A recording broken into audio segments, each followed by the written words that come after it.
Hey, what's up guys? My name is Alexander Florizone. Welcome back to the channel. Today, I want to talk about just a little bit about the console versus PC sort of argument. And basically, to start off, my understanding of it is that a console is way better for gaming from a certain standpoint. Hold on, let me explain.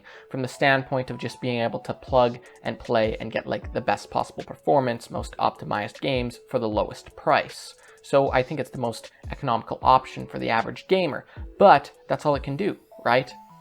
And there's a lot of games that are also not on console. So there's just this big explosion of awesomeness when you go into the PC sector, except they're always like a PC that performs as well as a console can be like 4 times the price. It's just insane. But what if you're sort of having that struggle of whether you should go for a laptop or a, new console, but you don't want to totally break the bank on a laptop, but you also want like those high frame rates on a console. And if you're willing to compromise just a little bit in gaming in terms of like, 4K resolution, you're willing to drop to 1080p, you can look at used laptops. The used laptop market is actually super sweet, and not a lot of people realize that. This right here, this laptop that I have, I just got a few weeks ago. It has a GTX 1060 i7 6700 HQ and 16 gigabytes of DDR4 RAM, as well as a 256 gigabyte M.2 NVMe SSD for those epic boot times, and a 1 terabyte HDD for your big beefy storage of all those games. It's pretty much the optimal gaming laptop. Sure, it's a few generations old in terms of CPU and GPU, but it still upholds very well. I originally bought it actually for video editing, and with 1080p at 60 FPS, it actually upholds really well. So it's a very capable machine, as well as with gaming, you get between, I would say, like 45 and like 75 FPS, depends what games you're playing. If you're playing like the latest, most demanding games like Cyberpunk, or just a known to be demanding game like Red Dead Redemption 2, then you're going to be dropping to like 45 FPS. But that's all on like high settings. It's very capable. But I got it for $600. The equivalent hardware that performs just as well, but is brand new from today, cost like around twice as much. It's $1,000 to $1,200 is sort of what I saw for a laptop with a 1650 Ti and, similar other specs. So it's really a great value if you're willing to dip your toe into the used market. And I know like used market freaks a lot of you guys out.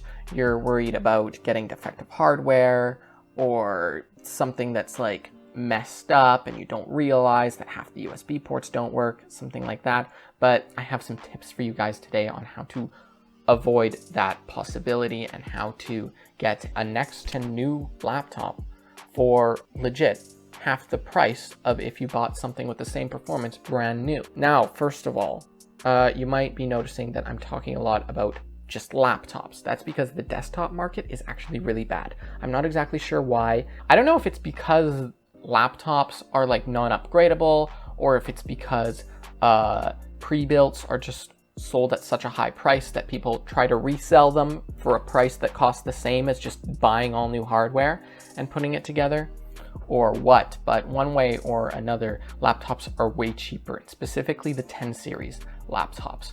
The 10 series graphics cards had a huge performance jump over the 900 series, so I guess a lot of people upgraded at that time, and there's just so many that the used market is really packed full of them. But at the same time, even though they're a few generations old, they're still very relevant. As I was telling you about the frame rates in this laptop earlier with the 1060, it's still a very capable card. Although the GPU that you'll see the most in these 10 series secondhand laptops is the 1050 or 1050 Ti. Those are the most common. When you get into the 1070 and the 1080, I've seen like hardly any 1080 ones. I've seen a couple 1070 ones, and they're always really expensive, kind of overpriced. So I think the 1060 is like the sweet spot where you have to wait a couple weeks to see a good deal. but if you can find one, you're going to get some really good bang for your buck performance. Now, I'm not going to get into like all the different laptop configurations and what I think they're worth on the used market, because there's just too many different combinations, too many different combos of different CPUs and GPUs and amounts of RAM. It's crazy. But what I did come up with was sort of a general rule of thumb, and that is the 60% rule. Let's say that let's say that it cost $1,000 to get a brand new laptop that performs just as well as this one right here. I would pay no more than what I paid for this one, $600. 60% of what it would cost to get brand new hardware of the same capability. Okay, so if it was $2,000 to get that just as capable hardware brand new, then I would only spend $1,200 on a laptop secondhand. Occasionally you can find slightly better deals, and you know, a little bit worse than that. Like I would be a little bit flexible, but all you have to do is be patient, and actually a lot of these deals show up. This laptop isn't the only one that I saw like this. I saw a couple others before that. I did see one with a GTX 980M, and I think the same CPU and 16 gigs of RAM, I think too. DDR3, mind you. But anyway, it was $400, $200 cheaper than this one. When you're getting into that area, you're talking about like the cheapest possible place to get into gaming in general, never mind PC gaming. That is a fraction of what it costs to really get a brand new capable machine with monitors and everything that you need to get going. So this is like, it's a great option if you're really on a budget. But remember the 60% rule, that is important, because all you have to do is be patient and a good deal will come up that is that good, or sometimes even better. So you might be wondering where I'm actually finding all of these like really sweet deals that are, you know, 60% the cost of buying something brand new with the same capability. And let me tell you, it's not eBay, okay? On eBay, you get a couple $100 discount off of a laptop for buying it used or whatever. But it's really not that good of a deal. It's all right, personally to me though. I think I would rather just buy brand new at that point. But if you look at your local sellers on eBay, everything is very normalized, it's posted, people do their research and they post it for exactly what it's worth. The honkin' deals are on your local sellers. So places like Kijiji or Craigslist, also Facebook Marketplace, that's another good place to look. And those places are just people throwing up their stuff that they just want to sell to get a little extra cash in their pocket, and they don't want to do the research and ship it halfway across the world to get, you know, exactly the money of what it's worth. And so often you have very cheap stuff, you have very good deals on things, and that really checks out in the laptop sector. Now, let's say that you find a really good deal. There's a couple things that you want to check out before you dive right into it. Even if it's super sweet, that's especially when you want to check it out and look closely. This is how you're going to make sure that you're getting good hardware, and you're making sure that you're not doing something like buying a stolen item, because that can happen sometimes. It's rare, but it's possible, and so you have to watch for that. You're also going to make sure that this item was taken care of, and everything's, you know, legit about it. So I got a few things here. I got just a list of like three things. So first of all, number one, you are going to try to make sure the laptop isn't stolen, of course. This can happen sometimes, very rarely, but I can imagine that it's, you know, here and there, especially if you're not careful, you can fall into this, and you don't want to get involved. If a laptop is stolen and you buy it and, you know, the police come knocking on your door because they somehow track it, I don't know. There's not much you can do to prove that you weren't the one who stole it when you just bought it for cash from somebody in a back alley who said that it was totally legit. Just kidding. But like, you know, sometimes things can seem pretty legit, but they're not. So you got to take a close look. What I recommend is, since you can't just search it up, you can't just search up a VIN number like with a car, you have to kind of feel it out. So I would recommend asking them, ask their reason for selling, how long they've owned it, where they bought it, stuff like that. More personal questions about the unit. Also, if a deal seems way too good to be true, particularly if there's a sealed in the box laptop that they're trying to sell you for half the price of its retail value, and it's like the latest laptop. I saw one. I thought about looking into it. I thought about buying it, but it was just out of my budget anyways. But it was $1,500 for this laptop that was retail like $3,000, and it was had a 2070 in it, and it was brand new, sealed in the box.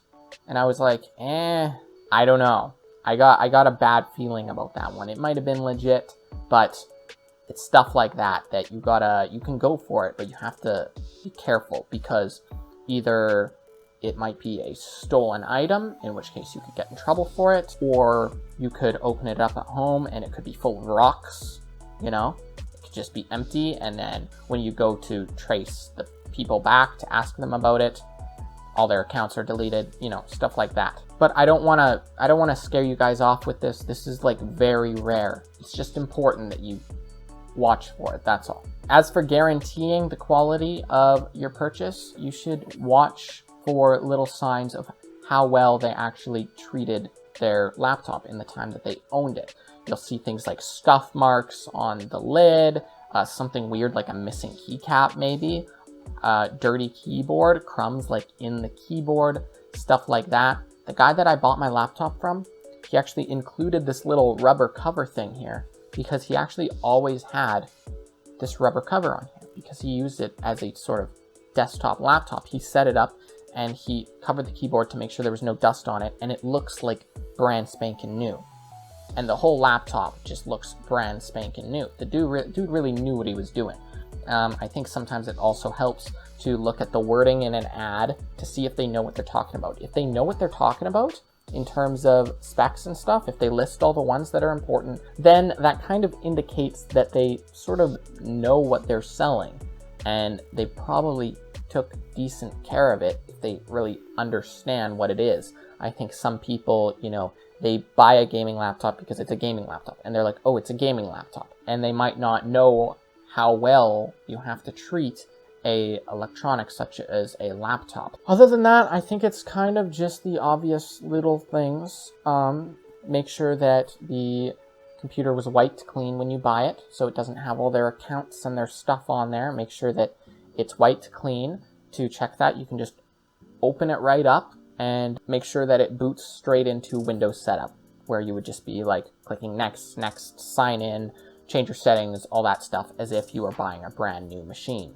If it is not wiped, you should really make sure to wipe it yourself, as long as it's not like locked out or something. Even if they've deleted everything and there's no password and the username is just user, you should really wipe it and clean the drive when you wipe it. I think that's pretty important, largely for security measures, because you don't know what sort of software they have on the computer. You don't really know. And so you should make sure to just clear the whole thing. And then, of course, all the little things like a loose hinge or a wiggly trackpad. Just when you go to buy the laptop, just do a quick little touch search thing. Also, dead pixels on the screen.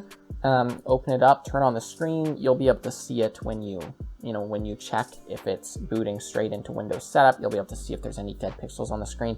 That's important, because sometimes there's a whole line on the screen that they just don't mention that is extremely distressing. And last but not least, make sure that they are being honest about the specs of the laptop. What you're going to want to do before you buy any laptop is check the number on it. So if they put a number in their ad, most likely they're being honest. That's the number that's on the bottom of the computer. But if you want to be completely certain, you look on the bottom label here, and there will be a little model number, and that's what's going to tell you exactly what model of laptop it is and what configuration. If you look that up, you should be able to see all of the specs and confirm that the laptop that has a 2070 in it does not actually have a 1050 Ti and an i5.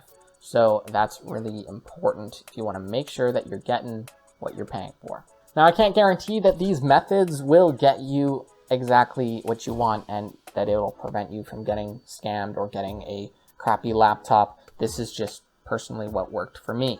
And I think that these are some pretty good tips if you're going to look in the used market. Now, I hope that doesn't scare you off, though, because all of this it's very rare that you will come across somebody who's trying to scam you or being dishonest. It's more so, these tips are more so just for making sure that the hardware you're getting is quality and in good shape. The other stuff is just in case. It's stuff that you should watch for, but you're probably not going to run into because it's a federal offense. They would get in huge trouble. I don't think a lot of people are trying to do that. I think they more so just sell it to their buddy on the side if they stole it. They don't post it online and draw a bunch of attention to themselves. But anyway, before I finish up here, I just want to show you guys this headset is on for a giveaway. If I'm going to put a video here for the end of the video, I'm going to put a little card there, and it will show you the giveaway video. You can go and click on that video if you're interested in winning the Stealth 700 Gen 2. It's like $150 US value headset. It's very awesome. I love it. I got two. I got one that I used for a review, and the other one I am giving away. It's a very nice headset. I love it. It's like my favorite headset. Honestly, that's not just Turtle Beach talking through me. It's seriously my favorite headset. But anyway, thank you guys for watching the video. Make sure to check out the giveaway if you're interested. Subscribe to see more videos like this that are hopefully helpful to you and entertaining. We do reviews, we do little informational videos like this, do unboxings, projects, all that fun stuff. And hit like on the video if you enjoyed it or if it helped you out, and leave a comment as to what you think about the used market. If you have any good tips, please leave them in the comment section below. And thank you guys for watching, and I will catch you in the next one. Bye-bye.